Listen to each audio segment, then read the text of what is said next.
We are here with Jack and Mikey, some of the youngest but most successful real estate agents that are probably in this town. Thank you. Yeah. Thank you. Thanks for having us. Of course. Actually, we've all known each other for a really long time. Yeah, we just found that out. Yeah, we just figured that out, like a decade of growing up in LA. It's a small town. Beverly Hills, Palisades a little bit too. Mm-hmm. And yeah. So how did you guys connect? We met 12 or 13 years ago through sports, and we grew a strong friendship early on. We had a lot of similar interests, one of them being real estate. And at that age? Yeah. Yeah, even at that age. How old were you? Like what? We're 14? 14 when we met. And yeah, it was towards the end of middle school, beginning of high school. And we had a lot in common. And we started talking about real estate and how we wanted to eventually get into the business. And little by little, we started talking about our plan and what we wanted to do. We met at a tennis tournament, actually. And were you guys competing? Well, when you play a tennis tournament, it was sectionals. I think it was in Anaheim. You can see where each person's from underneath their name, and we were the only two kids with their name underneath their name said Beverly Hills. Instant best friends. Well, so then we made it to the next round, and our parents didn't want to drive us another hour and a half each way the next day. So Uber just came out like 2 months before, and put you guys together, like, bye. Yeah, and they're like, so I went to my parents dropped me off at his house, and then we took an Uber together, and then we started practicing together, and we tell this story, but first time we practiced together, the next week we'd play for an hour, talk for 10 minutes, and then by the third week we were talking for an hour and playing for 10 minutes. And we decided maybe we should just stick to being friends or business friends than tennis partners. But this was what? You were 14? Yeah, we were 14, but we were... You knew at 14 years old, you're like, let's stick to this. Yeah. Yeah, so basically we just wanted to focus on business from a young age. Wow. We loved $1 Million Listing. So... You guys knew this was going to happen, like... Yeah, we thought deals were done how deals are done on $1 Million Listing, which, well, most of the world thinks deals are done how they on like Selling Sunset. Yeah, exactly. Whenever I travel, like, what do you do for work? Real estate. It's like, is it like Selling Sunset? I'm like, how much time do you have? Yeah, exactly. It's not. So we started, we knew a few people at the time who were buying things in Vegas and flipping them. So we thought it was a good market, and we were 14, so we started calling on these properties. They weren't that expensive. They're $150,000 properties, and we started offering on them. But we offered on them how you would offer on a Selling Sunset or a $1 Million Listing. We just call and say we want to place an offer. Give me an example of what exactly what you would. We'd be at my tennis club, because we'd practice at the Beverly Hills Tennis Club. They're like, what did you say exactly? I know now you've gotten better, but when you were like that age, we'd call up and we're like, 30-day close. We'll offer you $115,000, and they're like, okay, write it up. We're like, what do you mean? We just told you what our offer is, and we were confused because we thought, that's the offer. We thought they would call us back and say, okay, they'll do it at 130, and then we'd go back at 120, and then we'd reach a deal at 125. Like a raffle thingy. Yeah, exactly. Yeah. We ended up learning that that's not how you do it, and we ended up doing a few projects there at a very young age. But where did you get the investment? Were your parents? It was small money because you'd put 20% down. It was like $30,000 you'd have to. But put where were you making the money? Oh, that's what I'm saying. But birthdays. He had like 25. That's important. We want to know. He had like 25, 30 grand from his bar mitzvah. I had 10 grand saved up. Yeah, but I think I would buy shoes at that point. I wasn't thinking about properties and stuff. We've been solely real estate for a long time. That's a big deal. And then our next little venture was when we were... That's so rare. 15 and a half. I had an uncle at the time who was doing... there was these things called county tax sales. So when people foreclose, similar to when they foreclose on a mortgage, they foreclose on their taxes. They don't pay their taxes. It goes delinquent and the city takes it back. So you can bid on these properties that, they're very cheap properties. We bought some of them for $12,000, $18,000, $15,000. and we actually just sold our last one finally, like less than a year ago. But we 10 buy years later. Yeah. Was there profit? Yeah, all of them we doubled all or of them. tripled at Wow. least. But you're turning 20 into 40. No. Yeah. But so we bought, I don't know, almost a dozen of those, would you say? And Maybe then more. yeah, maybe a little bit more than a dozen. Did well on them. So you guys have been business partners since you were 14. Yeah. And you guys are Funny both because 29, we go 8, to 9? 7. We're 27. both 27. Yeah. Okay. we Over go 10 years. to high school basketball games, and we went to different schools, and I would meet some of his friends, and he would introduce me to them as his business partner, which I thought was kind of funny at 15, 16. Yeah.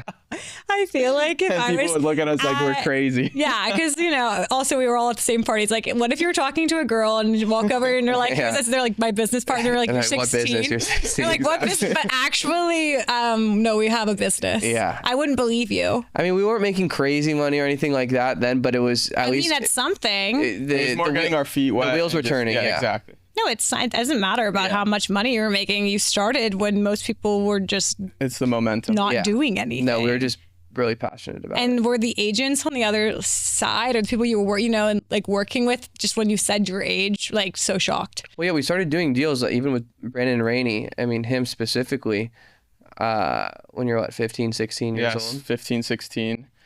So around the same time. Everyone in high school, middle school knew that I was the real estate guy, and they would call me and say, "Oh, my parents are thinking about selling their house. Do you know anyone?" And How many people started have referring deals. at this point? Because I feel like since I work with my mom for the last 7 years, so many people out of the woodwork have hit me up to be like, I want to get into real estate. I want to get into real estate every day? every day. Yeah. And then they're like, No exaggeration. and I see you post a really great listing that, almost killed you in the process. And they're like, this looks so easy. Yeah, how can I get into real estate? And you're like, Exactly. again, how much time do you have? Yeah, exactly. Even though we're young and stuff, there's been a lot to get to this point, and like you said, people don't see the back end. Well, it doesn't matter how young you are. It's like, I have this amount of years of experience, actually selling. Yeah, exactly. How many agents? Yeah, we never licensed sell? when we were 15, 16, obviously, but we were both sitting open houses. He was working for Jade Mills. I was working for Josh Flagg for a little bit. Do you guys want an intern? My little brother would be perfect. Yeah, if you're trying to do, I think you bring him over. we want him too, but I think that he would fit in perfectly We love it. on the team. Let's go. That'd be great. That's so Heard great. great things. I mean, you met when you were 14. Well, no, you met before that, so you've been Yeah. working together for so long Yeah. through growing up. Basically, have there been There's been- what have you I mean, learned no, about each there's- other in terms of how to work together? Is what I'm getting at. I mean, I think in every relationship, there's, whether it's a business relationship, romantic relationship, there's trials and tribulations. But for the most part, I think, we've had as smooth of a ride as you can have. Considering, I mean, we went to school together, we went to college together, we lived together for 7+ years. We're both, I'd say, easygoing in certain ways, and so we don't step on each other's toes too much. We kind of trust the other person, and I think we operate pretty similarly, and we run in the same circle, and naturally we gravitate towards certain deals. We split the work pretty evenly. We don't even talk about which deals we're gonna handle more than the other. It just happens naturally. yeah. And lots of times at the end of a closing, a client will be like, "Oh, where were you this whole time?"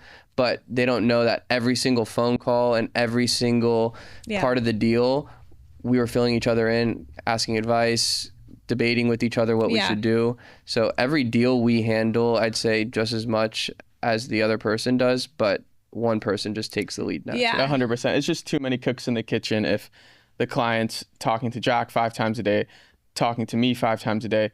So Talking to the selling agent. Yeah, yeah, usually one of us kind of runs point. it through, and then it's a But support. I mean, in the background, we're equally as involved in every single deal and anything that's going on and any phone call that's happening or any offer that's being negotiated. We're communicating the entire time. We're probably on the phone together a day at least 25 times a day, at least. Your girlfriend is like probably once or twice he's 25. I mean, I get it. Yeah. I work with my mom, so I talk to her probably like 50 times a day. Yeah, we're always communicating, always strategizing. I mean, I feel like our situation is kind of sometimes like a good cop, bad cop thing. And really depending on the client of like, I don't know, maybe just who it speaks to more. And at the end of the day, though, like the approach and the knowledge is the same. Like, it just depends on, you know, it's because it gets personal. Like, how can you connect and get wrangle things? And then, I mean, I will say I'm probably more good cop and she's a little bit more bad cop, but I'm cool with it. Takes two. Yeah. Do you guys have what are your listings like right now? We've got a ton of great listings right now. Name them. Let's go. We have over do it. 700 and I think we're doing $730 million in listings. We just got a massive listing. It'll be the biggest listing in Los Angeles, but we can't say it. We can't talk about it yet. It'll be the biggest one in all of LA. Yeah. Wow. Beverly, can I say the area Beverly Hills? We can't say much yet. It'll be the biggest listing in the United States. Is it just you guys or Just is it Just us. We've had it signed for a couple of weeks now. We're just getting ready to. Yeah. How does it feel? Great. Like flying. Super exciting. Yeah, it's a We've been whole working on it different for a long It's a time. whole different ball game. How are you going? Are you guys have it? Oh, you can't talk about it. You can't talk about it. Okay. So anyways, we have that. You'll come back and you'll talk about it. Yeah. Once you can. We have over 100 million listings in the Bird Streets, which is where we both live as well. So we like that area a lot. Homeby Hills, Homey Hills, we have a few listings. Bel Air, Brentwood, Yeah. Malibu. So Jeez. we're We're all over. I mean, I think our average listing, not counting that big one because that's unfair, is at least 18, 19 million, I would say. close to 20. We try to focus on the ultra high end. We just find ourselves dealing better with that caliber of deal clientele, and it seems like our network gravitates more to those ultra high end listings. So Yeah. we try to strive for those. How do you for people that are not familiar, how are you bringing in these clients? Well, What do you guys do for networking and all of that stuff that might be boring for you to talk about, but actually very interesting?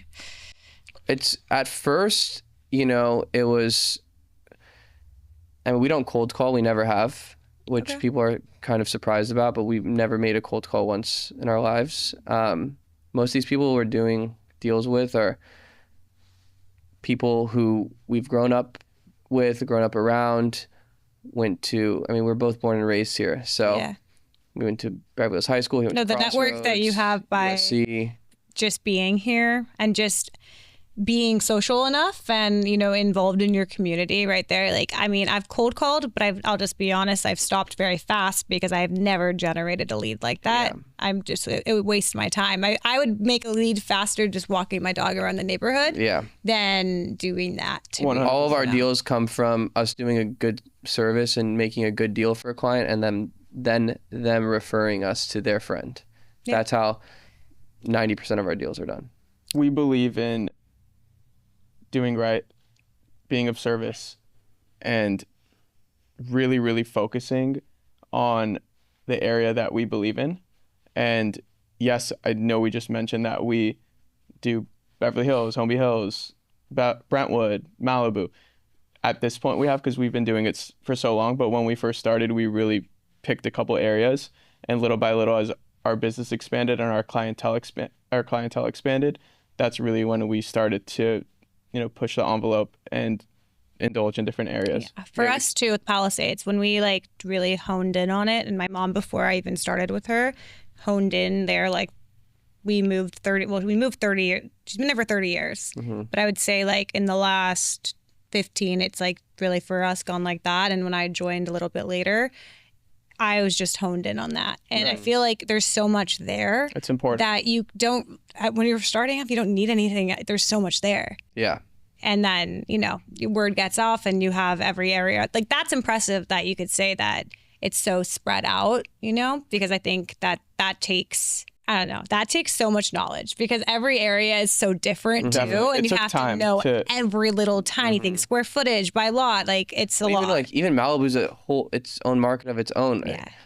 A 3,400 square foot house on Escondido Beach may sound like a great deal when you compare it to a house on Carbon Beach or Malibu Road, or there's different sections of Malibu Road. A 4,000 square foot house on Malibu Road could be worth 9 million, or it could be worth 40 million, depending on which part of the sand. It's like there's so many sub-markets in each market, and it just takes a lot of time to be able to know a market like that. And to break through. I mean, I think Malibu is the hardest one to break through because they're very like, we like to be with people from Malibu. It's not, I don't want to say cliquey because they're actually, I live in Malibu now and it's the nicest community I've ever lived in. I love the Palisades, and that was I lived there my whole life, but I think that Malibu is the nicest, like just in general. Malibu's but great.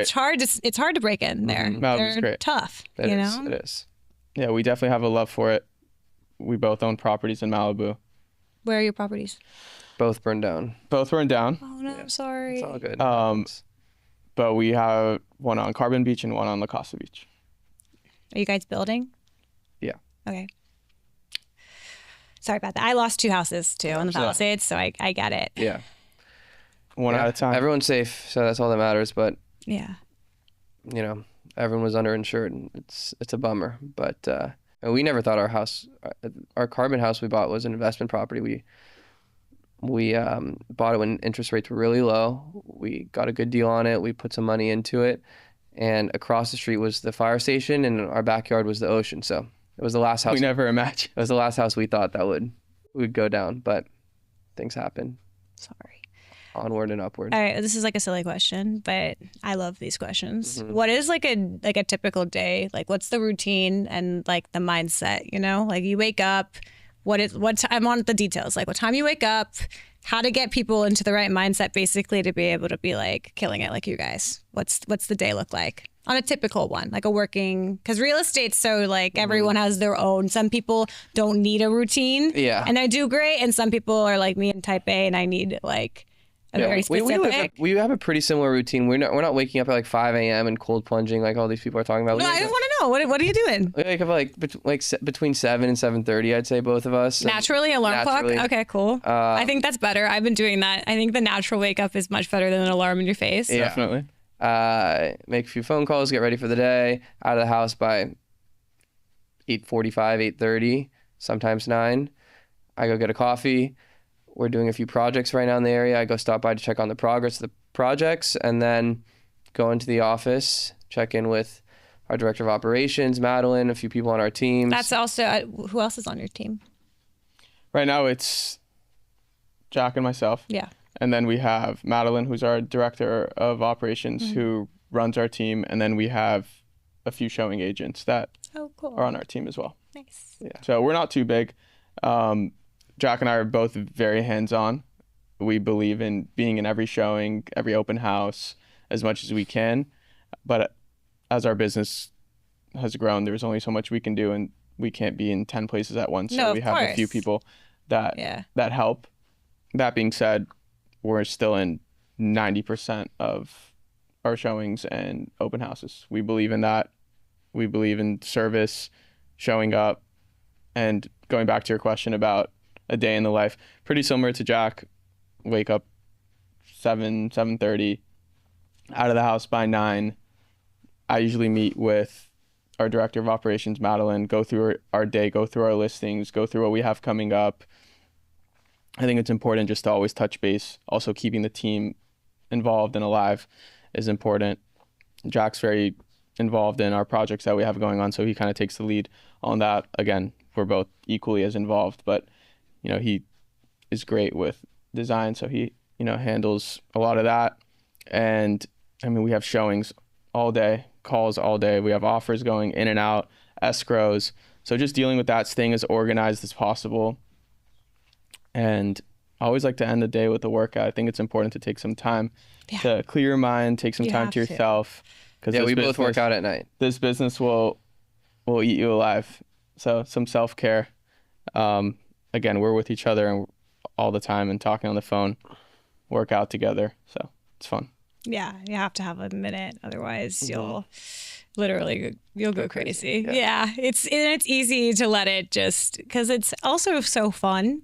Once it's actually It's going. I mean, and we do this like it's like a drug almost. No, it When you're is. in a deal, it feels It good when a deal is. closes. It feels nice, but for me and him at least, it's the art of the deal. And when you're in the deal, that's what ignites the That's fire. the best part. That's the best part. I mean, it is. When I an offer mean, comes in and you Piecing it together. piece it little by together little. and you're able to negotiate it to a point that your client didn't think, and then you become the hero, or you save a deal because it's going south. Like that's where the fun is for us. it's so fun. Or when they're like, you think it can't be done, and you find the loophole. Mm-hmm. It's the most satisfying thing in the world. It's a puzzle, and it can be put together. It's just A lot of how creative are you? people, and just in real estate in general, like a lot of people that were like now are sober get into real estate because it still gives you this like adrenaline. Yeah. But it's such a healthy way to use your adrenaline. sure. Like put it into work, or if you're having,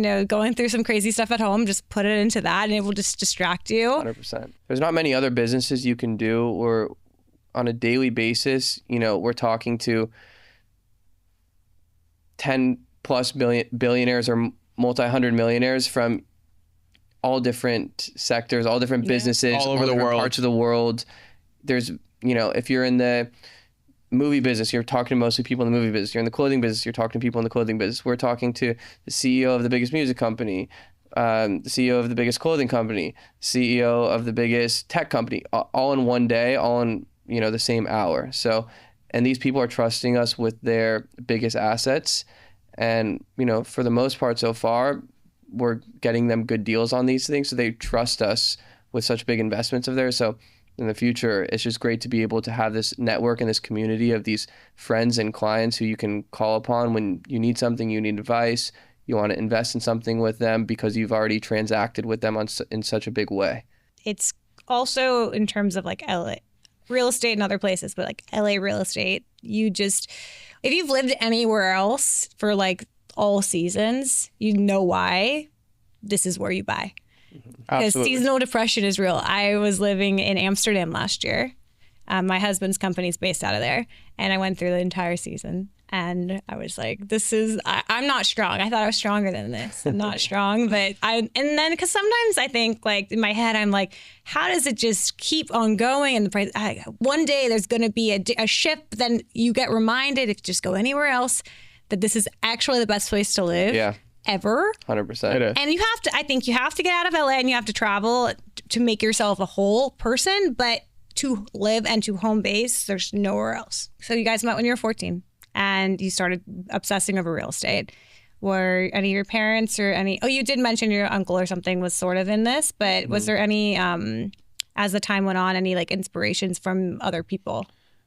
Well, we both come from a background of fashion, but we both gravitated towards real estate, and we've definitely had people around us that were in real estate, but I think it really was our own passion that really brought us into this business and into this field.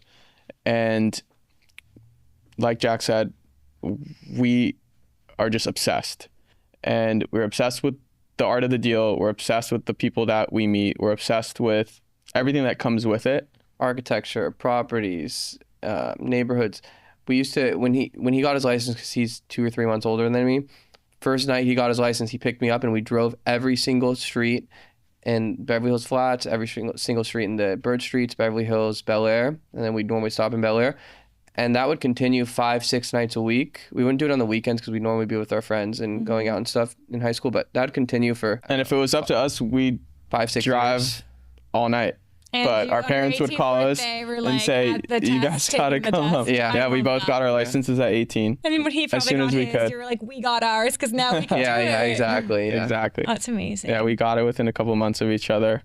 And I mean, from that day on, it was game time. We were ready. Now, what's some advice you would give to someone trying to get into this in the beginning? Because not everyone is 14 and trying it and knew what they wanted. I would say But most people are a little older. the advice I would say is be obsessed. If you're obsessed with it and this is, it makes you excited and it doesn't feel like work, because there'll be, no matter how big you are, you'll have ups and downs, and you'll have weeks or months where, you know, things aren't clicking, and then all of a sudden everything is. Make sure you really like it, because there will be downtime, and in that downtime you should at least be enjoying what you do. So I think be obsessed, really be interested in it, or else I think, you know, another business might be better. Mikey? I've said this before, I'll say it again. I think it's super important to pick your market. Stick to one, and little by little, as you conquer that market, then you can expand and grow your business to other markets. I agree with you. What's the most challenging negotiation you've handled, and what did it teach you guys? Great question.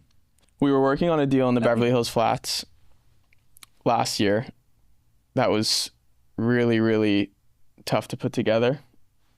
And we were working with a really difficult seller, a really difficult buyer, and we happened to be representing both of them.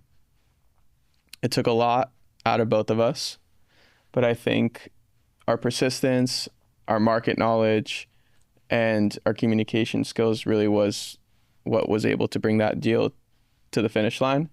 And I think just being honest on both sides and letting both parties know exactly what was going on, market condition, was really the key to being able to pull that off. And it ended up being one of the highest sales ever recorded in the flats, which we're super proud to have that. Yeah, that deal probably sticks out to me too. We had Same one? difficult seller, difficult buyer, and when you're representing both sides of a deal, Yeah. It makes it that much more complicated. It makes it that much. But that much more fun. The wins are higher, but it's definitely harder as it's going on. Yeah, and there was so much at stake because it was going to set this big record for the flats, and we brought it to the finish line, and it was extremely rewarding. Yeah, that was a very rewarding deal. Mm-hmm. How do you guys go about competitive listings? You know, we look at. There's a lot of agents who like to collect listings, and that's totally cool. It's nothing against that business model. It works for a lot of them. Believe it or not, we probably turn down 30 to 40% of the listings that we get offered. We like to spend a lot of time, money, and energy on each of our listings. So if you have a listing that you don't believe in yourself, then I don't want to spend 6 months of money and time and driving and showing up when either the seller is not realistic or it's just not a great property. So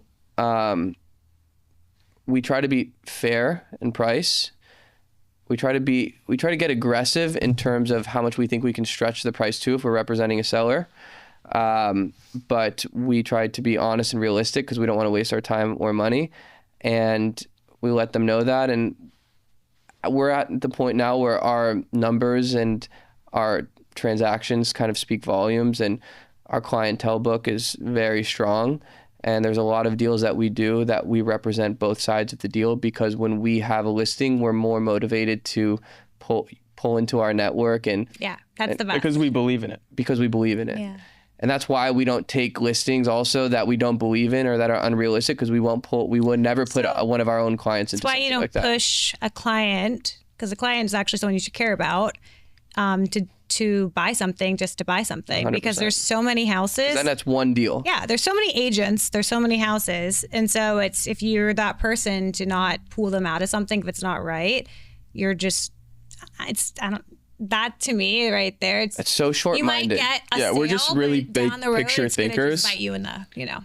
Because then then they'll be upset. Yeah. They won't refer you to anyone. They probably won't use you to sell it. Mm-hmm. And that one deal stays at one deal. If you lose that one deal and wait for the right one to come along, that one deal will turn into 10. It multiplies. If you look at it like, you know, when you're selling for end users, we do a lot of new construction stuff. So I'm like, love that, because you can get a tear down, get that, keep it rolling with the builders. Now, if you, let's say we are with the builders and we connect them with a client that is just a total nightmare, the relationship, right? It's not worth that one sale, a long-term relationship. It's not worth it. Never is. You know? It never is. Yeah. And there's so many times where we do refuse a listing or we don't get a listing because we're realistic on price.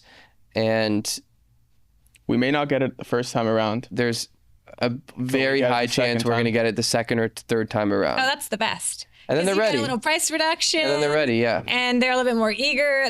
Every time like those big ones come up and it goes to like, I will not say the name, but some people, and you're like classic, and then it's listed for so high. I'm like, oh, we want to be second or even third. Yeah. And then that's It literally just happened today on a deal that we closed. yeah. I won't mention the address, but it was in Beverly Hills, and it was a developer. We were working on it about 18 months ago. We told him the real price. He went with another agent, listed it significantly higher than what we suggested. Long story short, it's out on the market for over a year. He ended up giving us the listing at the suggested listing price that we gave him 18 months prior, and we sold it. Yeah. What's the difference between when you guys started at 14, how you guys did business then to now? About over a decade and a half later. It's funny, we were talking about this the other day. You can have as much market knowledge as can be had. You can know who lives where, how much they paid, how much something's worth.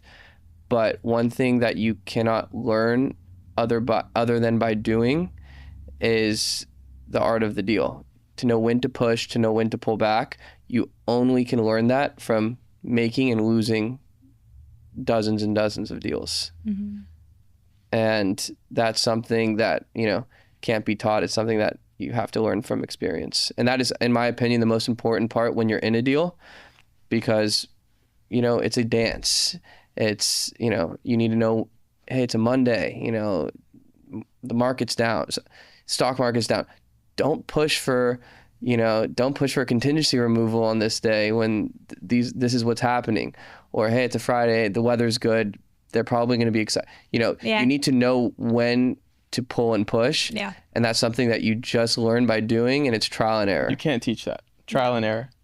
And I think like in the beginning, I would always try to have an answer. And sometimes you don't have the answer and you just have to be like, I'll get back to you. Mm-hmm. And instead of just trying to just answer it and get it through because you're almost, you're new and you want to impress them or just do you don't know Or you're it. excited. Yeah, you don't know Sometimes it. you just need to let them. I'll get back to you. Sometimes you need to let them cool off. Yeah. I think when we were 18, we were so just, let's go, aggressive and get the deal done as fast as possible. But, there's ebbs and flows to each deal, and you kind of have to, it's kind of like fishing. You let the line out when they're fighting, and then you reel them back in. And that, like I said, you just learn from losing fish and catching fish. I was also talking to my mom about this the other day where I feel like nowadays, like, it's hard, and someone's so set on working with a certain agent, but the agent doesn't know anything about the area or the, new construction or just certain things. And it's so like left or right where nowadays, like everyone can be involved in a way that's like a nice, easy way to get it through. And like, you should seek knowledge from people that actually know the areas. Yeah. And it's not like, I just don't think it has to be so black and white. Like we've done now deals with like multiple agents, and it's because this person brought in this value and that person brought in that value. And we're the same way. 100%. just being flexible and also like. We're never shy to bring in someone that may know that market or that Half area of better a than deal is better than 0%. Is sure. better than a full 0% of a full deal. The worst was, not to be a downer, was like certain agents coming into the Palisades and like selling these lots for like really, really, really low and like setting these terrible Yeah, the comps market's, yeah. that, and these were all people that didn't have any, like they weren't from there. They didn't care that, that's just, you just come in, just get a sale, leave, not giving a, No, it's tough. not caring about it all. It's crazy. Anyways, thank you so much for coming. Of course. I really Thank you appreciate for having it. us. us. Where can they find you? Instagram, Michael Fahimian.re. JackHarris.re. Our phone numbers are on our website. Okay. Bye. Thank you.